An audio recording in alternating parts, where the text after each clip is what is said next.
Gujarat model, Bharuch जिले में RTI के नाम पर सरकारी मजाक। क्या गुजरात में सूचना का अधिकार छीन लिया गया है?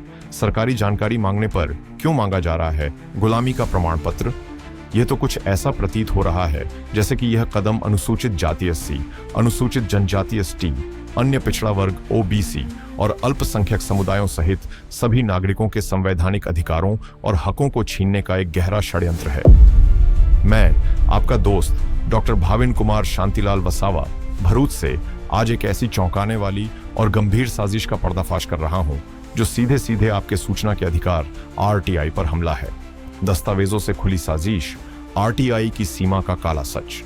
भरूच जिले की सरकारी कचेरियों, खासकर भूस्तर शास्त्री, खान और खनिज विभाग के कार्यालय में आरटीआई अधिनियम 2005 की सरेआम धज्जियां उड़ाई जा रही हैं। यह सिर्फ लापरवाही नहीं बल्कि नागरिकों को चुप कराने की एक सोची समझी रणनीति लगती है। चौंकाने वाला मनमाना फरमान। हाल ही में एक नागरिक द्वारा भूस्तर विज्ञान और खनिज खाता भरूच में आरटीआई आवेदन किया गया। इसके जवाब में लोक सूचना अधिकारी पीआईओ ने जानकारी देने के बजाय एक बाहें धर्री अंडरटेकिंग की मांग कर दी।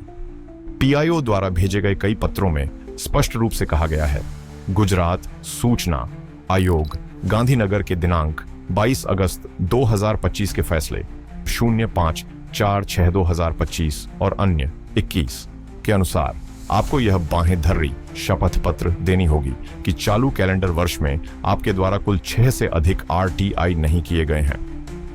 5 दिन का अल्टीमेटम।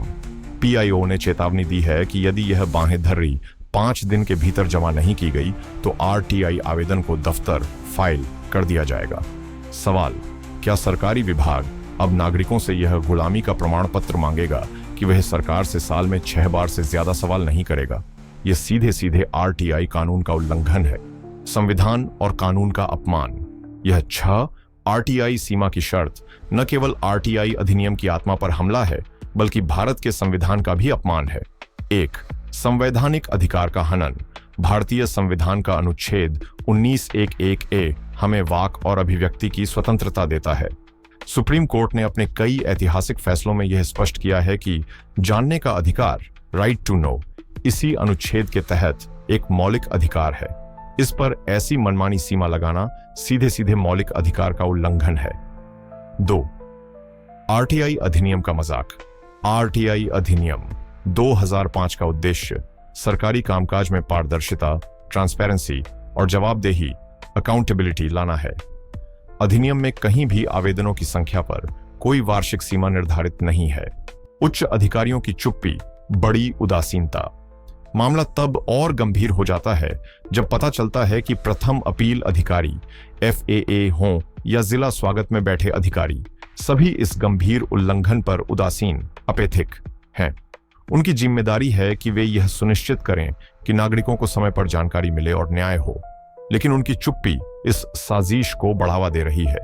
क्या उच्च अधिकारी इस बात से अनजान हैं कि उनके अधीन चल रही कचेरियां एक केंद्रीय कानून को ताक पर रखकर नागरिकों को उनके अधिकार से वंचित कर रही हैं? या फिर क्या भरूच जिला खान और खनिज विभाग में यह एक बड़े भ्रष्टाचार, करप्शन और घोटाले, स्कैम को दबाने की एक मिलीजुली साजिश है? क्या ये बाहें धर्री सूचना छुपाने का नया सरकारी तरीका बन गई है? निष्कर्ष, हमें उठानी होगी आवाज। यह मामला केवल एक आरटीआई आवेदन को दफ्तर करने का नहीं है। यह गुजरात में सरकारी तानाशाही और लोकतंत्र की हत्या का स्पष्ट संकेत है। यदि आज एक विभाग यह सीमा लगा सकता है तो कल सभी विभाग ऐसा करेंगे और आपका सूचना का अधिकार महज एक कागज का टुकड़ा बनकर रह जाएगा। मैं डॉक्टर भाविन कुमार शांतिलाल वसावा भरूच से आपसे अपील करता हूं। 1. शेयर करें। इस पोस्ट को इतना शेयर करें कि यह देश के मुख्य सूचना आयुक्त और सुप्रीम कोर्ट तक पहुंचे। 2. सवाल करें। अपने एमएलए, सांसद और जिला कलेक्टर से पूछें कि भरूच में आरटीआई कानून क्यों तोड़ा जा रहा है। क्या आप चाहते हैं कि आपका सवाल पूछने का अधिकार सीमित हो जाए? अब फैसला आपका है।